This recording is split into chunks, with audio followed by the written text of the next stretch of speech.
আমি বরং দেখি কুঞ্জের দক্ষিণে কাজের আলাপ শোনা যায়।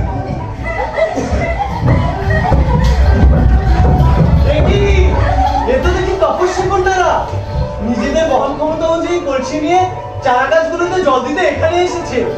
সত্যি এরা দেখতে কি সুন্দর। এদিকে এদিকে সখীরা, ওরে শকুন্তলা, পিতা কাশ্যপের কাছে এই আশ্রমের গাছগুলো তোর থেকেও প্রিয় বলে মনে হয়। নবমল্লিকা ফুলের মতো কোমল, আর তোকে কিনা দিয়েছে তরু বলে জল দেবার কাজের ভার। ও অনুসুয়া, এই যে শুধু পিতার দেওয়া গাছ তা তো নয়, এদের ওপর আমার যে ভাইয়ের মতোই স্নেহ। তুমি কি তবে কাশ্যপ দুহিতা? পূজনীয় কাশ্যপ ঠিক সুবিবেচন। একে তিনি আশ্রমের কাছে নিযুক্ত করেছে, যিনি এই স্বভাব সুন্দর দেহকে তপস্যার উপযুক্ত করে তুলতে চান। তিনি নিশ্চয়ই শিবনের তল থেকে লতাটিকে ছাদন করতে চেষ্টা করছে। সখী অনুসুয়া, খুব আট করে দলবল বেঁধে প্রিয়ঙ্গদা আমাকে আড়ষ্ট করে রেখেছে। একটু আলগা করে দে না বাকিটা। দিচ্ছি বাপু। এই ব্যাপারে তুই বরং তোর যৌবনকেই দোষ দে, যে যৌবন তোর নিস্তারের জন্য দেয়। সত্যি অল্পটিকে তার উপযুক্ত, তবু তাদের অলঙ্কারে স্মৃতি করছে না এমন কিন্তু নয়। শৈবাযুক্ত হলেও কত সুন্দর, আর চাঁদের কলঙ্ক চিহ্ন তার শোভায় যেন বৃদ্ধি করে। কত সুন্দর পল্লবগুলো ওরা আমাদের সংকেতে দক্ষিণ গাছ যেন আমাকে তাড়াতাড়ি কাছে রাখছে। আয় তাদের আদর করে গিয়ে। ওরা শকুন্তলা, এখানে একটু দাঁড়া। কেন শুনি? তুই পাশে এলে মনে হয় এই বকুল গাছ যেন কোনো লতার সঙ্গে পরিণত। এই জন্যই তোর নাম প্রিয়ঙ্গদা। প্রিয়ঙ্গদার কথা বললেও সত্যি কথাই বলেছে। এর অদ্ভুত কিশোরের মতো বর্ণে মণ্ডিত বাহু, ফুলের মতো লোভনীয় যৌবন তার অঙ্গে অঙ্গে উচ্ছ্বলিত।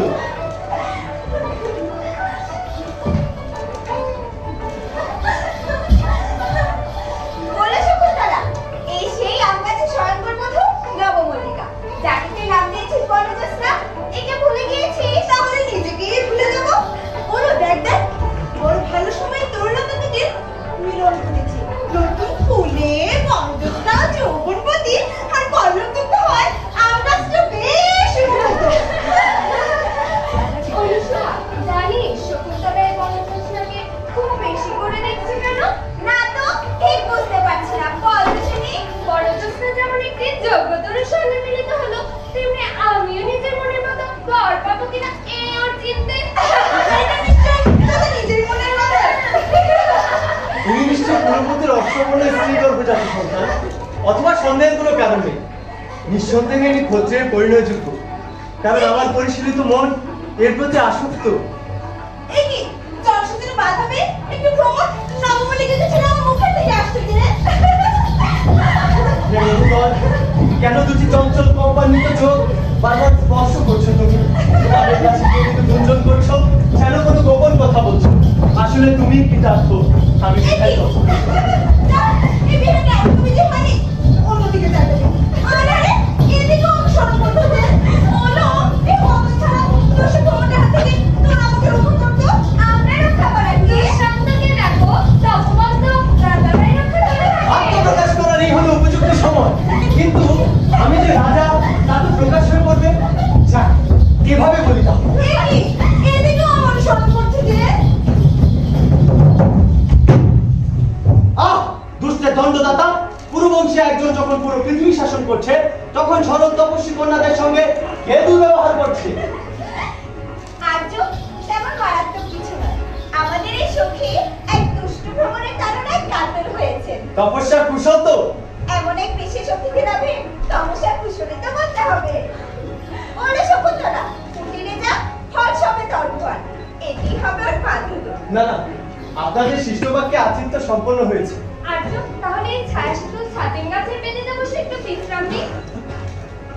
না না, আপনারা তো এই কাজে পরিশ্রান্ত। ওরে শকুন্তলা, অতিথির পরিচর্যা করা আমাদের কর্তব্য। আয় বসি। তপরূপীরা একটা আবহাওয়াকে আচ্ছন্ন করছে। এ কেমন হলো? সমবয়সী সমরূপের জন্য সত্যি কি রমণী আপনাদের সৌহার্দ্য? অনুসুয়া, কে ইনি?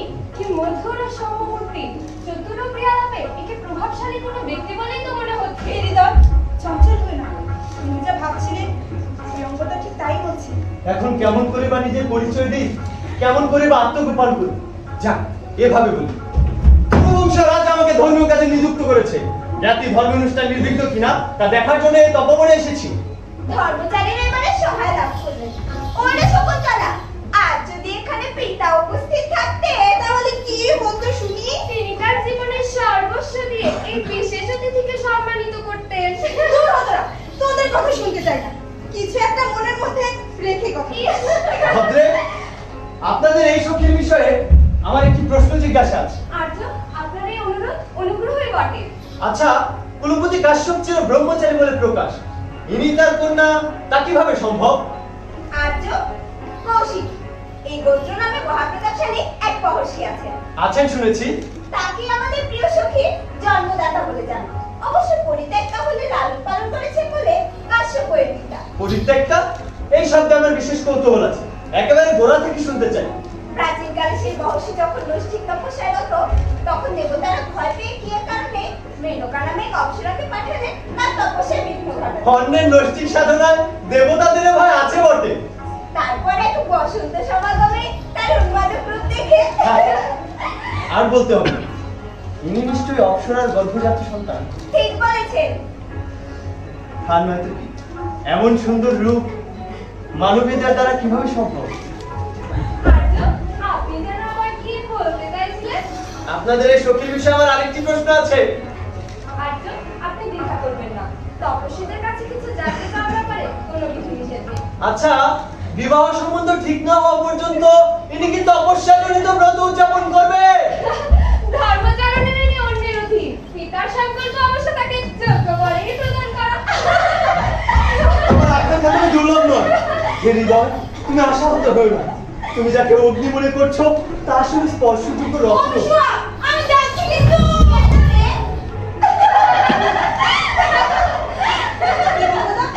কি সব বলছিস? সবকে বলে তো মাথা কুলকি। ওলো শকুন্তলা, বিশেষ অতিথির পরিচর্যা না করে মন ইচ্ছা মতো চলে যাওয়া তো মোটেও ঠিক হচ্ছে না। আহ, কেন চলে যাচ্ছেন ইনি? ওলো শকুন্তলা, তোর চলে যাওয়াটা মোটেও ঠিক হচ্ছে না। কেন শুনি? তোমার কাছে জল দেওয়ার ব্যাপারে তুই তো আমার কাছে ঋণী। আগে ঋণ শোধ কর, তারপর না হয় যাবি। ভদ্রে, গাছে জল দেওয়ার জন্য একে পরিশ্রান্ত লাগছে। জলের ঘর তুলতে তুলতে হাতে কালো দুটো রক্তবর্ণ হয়েছে, কাঠটা পড়েছে নুয়ে। বেশি করে শ্বাস নেওয়ার স্তম্ভকম্পন এখনো বিদ্যমান, তাই আমি একে ঋণমুক্ত করতে চাই। আমাকে ভুল বুঝবেন না, এটা রাজ উপহার। আর্য, তাহলে আর কি আগুন থেকে বিচ্ছেদ না হয় ভালো। আপনার কথাতেই সে ঋণমুক্ত হলো। ওলো শকুন্তলা, এর কৃপায় অথবা মহারাজের কৃপায় তুই ঋণমুক্ত হলি। এখন যা। যদি নিজেকে সামলাতে পারি তবেই তো যাবো। তুই ছেড়ে দেবো না, তোর আবার কে শুনি রঙ্গদা? বাসীরা, রাজা দুষ্যন্ত তপবনের আশেপাশে ঘোরাফেরা করছে। আর্য, অরণ্যবাসীদের সংবাদে আমরা বিচলিত বোধ করছি। আমাদের কুটিরে যাবার অনুমতি দিন। আপনারা এবার আসতে পারেন। আর্য, আমরা অতিথি সেবা ঠিকমতো করতে পারিনি, তাই আপনাকে যে আবার তপবনে আসতে বলবো এ কথা বলতে আমাদের লজ্জা হচ্ছে। না না, এভাবে বলবেন না। আপনাদের সঙ্গে সাক্ষাৎ হয় তো আমার জন্য অনেক বড় পুরস্কার। চল সখী, চল চল।